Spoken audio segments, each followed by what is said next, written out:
উত্তরবঙ্গের দিকে যাব। রাজ্যের এই অংশে পর্যটকরা সারা বছরই ভিড় করেন, আপনারা জানেন। তবে শুধু পর্যটন শিল্পই কিন্তু নয়, উত্তরবঙ্গের অর্থনীতিতে চা শিল্পেরও গুরুত্ব যথেষ্টই রয়েছে, আমরা সবাই জানি সেটা। আর তাই তো ভোট এলে উত্তরবঙ্গের চা শ্রমিক দরদি ইমেজ তুলে ধরতে মরিয়া হয়ে ওঠে সব পক্ষ। কিন্তু তাতে কি কাজ হয়? মানে বাগডোগরার ত্রিহানা চা বাগানে তারা ঝুলছে, কর্মহীন অনেকে। কিন্তু কেন এই অবস্থা? মালিক পক্ষের অভিযোগ, এর পিছনে রয়েছে নেতাদের একাংশের দাদাগিরি। উত্তরবঙ্গের অর্থনীতির মেরুদণ্ড চা বাগান। তরাই ও ডুয়ার্সের কয়েক লক্ষ মানুষের রুজিরুটি প্রত্যক্ষ বা পরোক্ষভাবে চা শিল্পের উপর নির্ভরশীল। উত্তরবঙ্গে সেই চা বাগানই এখন সংকটে। এমনিতে তা নিয়ে রাজনৈতিক নেতাদের বিশেষ মাথা ব্যথা দেখা যায় না, তবে ভোট মরশুমের কথা আলাদা। তখন চা শিল্পের স্বাস্থ্য নিয়ে তরজা শুরু হয় শাসক ও বিরোধীদের মধ্যে। লোকসভা নির্বাচনের আগে ভাজপা সরকার বলেছিল তারা জিতলে চা বাগান খুলে দেবে, কিন্তু একটাও খোলেনি। খুলেছি আমরা। 2019-এর লোকসভা ভোটে উত্তরবঙ্গে ঝড় তুলেছিল বিজেপি। 8টা লোকসভা আসনের মধ্যে 7টাই তাদের দখলে যায়। মালদার একটি আসন পেয়েছিল কংগ্রেস। তৃণমূলের ভাড়ার 0। 5 বছর ঘুরে আরও একটা লোকসভা নির্বাচন। তার মাঝে বিধানসভা এবং পঞ্চায়েত ভোটে উত্তরবঙ্গে পায়ের তলার মাটি খানিকটা হলেও ফিরে পেয়েছে তৃণমূল কংগ্রেস। সেই জমি আরও শক্ত করতে সম্প্রতি চা বাগানে মাঝে দাঁড়িয়ে মুখ্যমন্ত্রী ঘোষণা করেছেন, 6 चा बागान हम ले लेंगे जो बंद है, 6 चा बागान हम ले लेंगे जो बंद है। বন্ধ চা বাগান অধিগ্রহণের কথা যখন মুখ্যমন্ত্রীর গলায়, ঠিক তখনই তাদের দলের শ্রমিক সংগঠনের বিরুদ্ধে চা বাগানে অচলাবস্থা তৈরির গুরুতর অভিযোগ মালিক পক্ষের।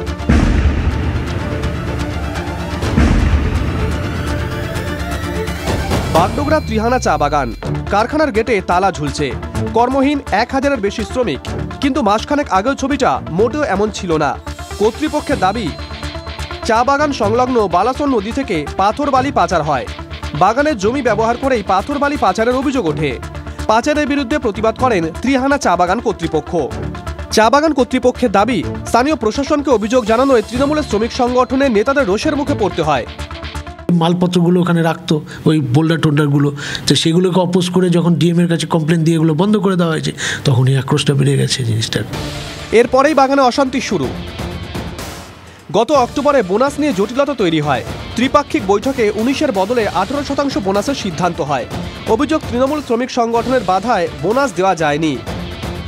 কর্তৃপক্ষের বিস্ফোরক অভিযোগ, এরপরেই বাগানে অস্থিরতা তৈরির চেষ্টা।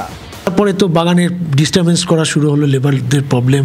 হ্যাঁ, তারপরে এই 18% বোনাসটাকে পর্যন্ত সেটেল করতে দেওয়া হলো না, সেটেল বোনাসকে নিল না ওরা। কাজগুলো করতে হচ্ছে সমস্ত ওই বালিপাথরের লোকেরাই মেনলি। কোনো পার্টির লোক কি? হ্যাঁ, তারা তৃণমূল পার্টিরই লোক। মালিক পক্ষের দাবি, অশান্তির জেরে গত নভেম্বরে 10 তারিখ বাগান লকআউট করে দিতে বাধ্য হন তারা। শুধু বাগান কর্তৃপক্ষই নন, চা বাগানের অবস্থা নিয়ে উষ্মা প্রকাশ করেছেন স্থানীয় তৃণমূল কংগ্রেস নেতাও। कुछ है ऐसा गतिविधि जो बागान को बंद करके नुकसान कराना चाहते, डिस्टर्ब करवाया जा रहा है किसी के माध्यम से, जो वर्कर को मतलब भड़का के जो कर रहा है वो पार्टी का नहीं हो सकता मेरा हिसाब से, और जो पार्टी का होगा वो वर्कर के लिए भले ही सोचेगा। বাগান বন্ধ থাকায় 25,000 কেজি তৈরি চা পাতা পড়ে পড়ে নষ্ট হচ্ছে। North Bengal small scale industries অ্যাসোসিয়েশনের কর্তাদের অভিযোগ, কর্তৃপক্ষ বাগান খুলতে চাইলেও রাজনৈতিক চাপ আসছে। এদেরকে পরিষ্কারভাবে খেপিয়ে তোলা হচ্ছে। শ্রমিকরা আমার কাছেও এসেছিলেন 50-100 জন মিলে। মেন ডিভিশনে কেউ আসতে চেষ্টা করলে পরে তাদেরকে ধমকি দেখানো হচ্ছে, ভয় দেখানো হচ্ছে, জায়গা তো মার দেগা, হ্যাঁ, লাশ গেড়া দেয়। ওখানটায় সিআইটিউর কোনো একজন নেতা আছে, তাকে ধমকি দিয়েছে। অভিযোগ, চুরি হয়ে যাচ্ছে চা পাতা ও কারখানার যন্ত্রপাতি। যদিও জেলা আইএনটিটিউসির সভাপতি নির্জল দের সঙ্গে যোগাযোগ করা হলেও তিনি ক্যামেরার সামনে আসতে চাননি। তবে জেলা তৃণমূল চেয়ারম্যান ও চা শ্রমিক নেতা অলোক চক্রবর্তীর বক্তব্য, খোঁজ নিলে দেখা যাবে ওখানে শ্রমিকদের গ্র্যাচুইটি অনেক বকেয়া পড়ে আছে, আরও অনেক বকেয়া পড়ে আছে। মালিকদেরও উচিত টেবিলে বসে আলোচনা করে এটা নিষ্পত্তি করে নেওয়া এবং বাগানটা খুলে দেওয়া। তৃণমূলের দাবি, আগে বাগান খুলুন কর্তৃপক্ষ, অথচ কর্তৃপক্ষের অভিযোগ, পুলিশকে এটা বারবার বলা সত্ত্বেও কিন্তু তারা কোনো রকম অ্যাকশন নিতে পারে। অ্যাডমিনিস্ট্রেশনকে, ডিএমকে জানানো মানে অ্যাডমিনিস্ট্রেশনকে, তার তরফ থেকেও কোনো রকম কোনো প্রচেষ্টা আমি তো দেখিনি। তৃণমূল সূত্রে খবর, ভোটের বছরের শুরুতেই ফের উত্তরবঙ্গ সফরে যেতে পারেন মুখ্যমন্ত্রী। তার আগে কি ত্রিহানা চা বাগানের অচলাবস্থা কাটাতে পারবেন স্থানীয় প্রশাসন? কাজে ফিরতে পারবেন চা বাগানের শ্রমিকরা, নাকি উত্তরবঙ্গে আরও একটা চা বাগানে তালাই ঝুলবে? ক্যামেরায় দীপায়ন সাহার সঙ্গে প্রসেনজিৎ চৌধুরীর রিপোর্ট, TV9 বাংলা। দেখুন, সদ্য শেষ হওয়া পঞ্চায়েত ভোটে কেন্দ্রের বিরুদ্ধে আর্থিক বঞ্চনার অভিযোগে যেমন সরব হয়েছিল তৃণমূল, পাল্টা ঘাসফুলের বিরুদ্ধে বিজেপির হাতিয়ার ছিল দুর্নীতির অভিযোগ।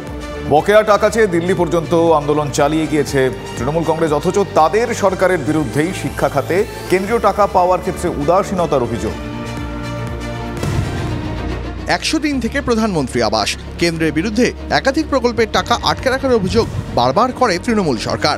পাল্টা রাজ্যের শাসক দলের বিরুদ্ধে দুর্নীতির অভিযোগ তুলে টাকা আটকে রাখার দাবি করে বিজেপিও। এই দরজার মধ্যেই এবার রাজ্যের উদাসীনতার জেরে শিক্ষা খাতে কেন্দ্রের টাকা আটকে রাখার অভিযোগ।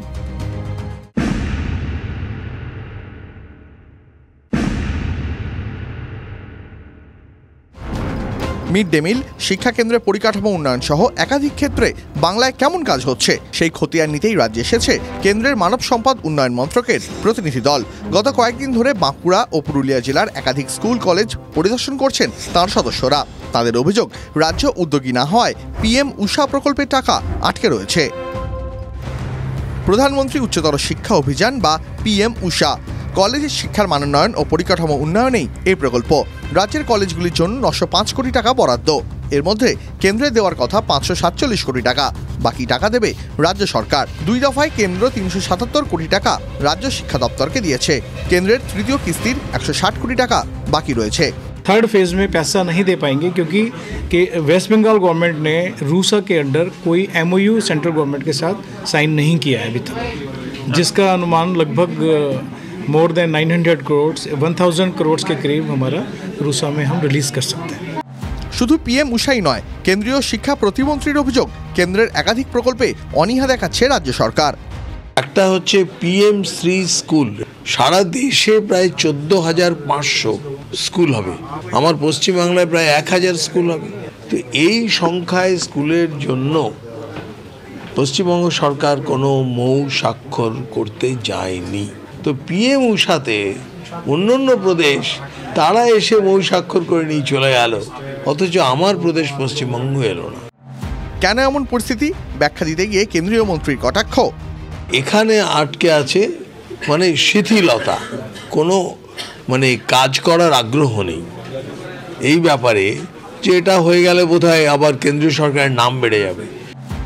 যদিও কেন্দ্রীয় প্রতিনিধি দল বা কেন্দ্রীয় মন্ত্রীর দাবি মানতে নারাজ বাঁকুড়া জেলা তৃণমূল, তাদের পাল্টা অভিযোগ, নির্বাচনের আগে একটা চমক দিতে, মানুষের মধ্যে একটা বিভ্রান্তি তৈরি করতে, আবার একটা শিক্ষাক্ষেত্রগুলো তারা ইনকোয়ারি করতে এসছে, এই নিয়ে একটা নির্বাচনের আগে একটা গরম হাওয়া তুলতে চাইছে।